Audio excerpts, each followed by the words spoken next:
In today's video, I'm going to teach you how to edit activity time in Strava. If your run or ride shows extra time because you forgot to stop your watch, or the GPS recorded you standing around before or after the workout, you can clean that up using Strava's crop tool.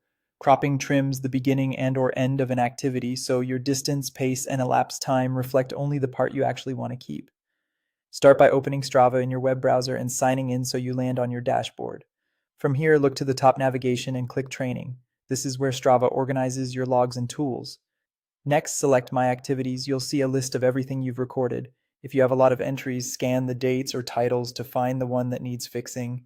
Click to open that activity's detail page. In the upper area, locate the three dots menu, sometimes called More. Click that, then choose Crop. This opens a special view designed just for trimming. You'll see a timeline with two sliders, one on the left for the start and one on the right for the end.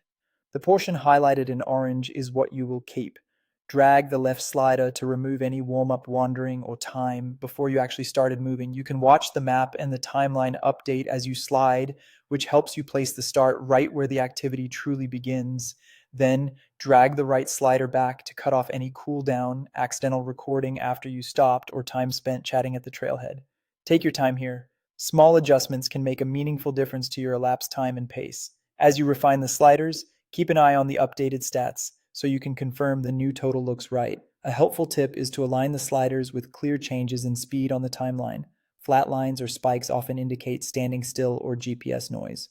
When you're satisfied with what's highlighted in orange, click Crop to save the changes. Strava will trim everything outside the selected range and recalculate your distance, elevation, segments, and time based on the portion you kept.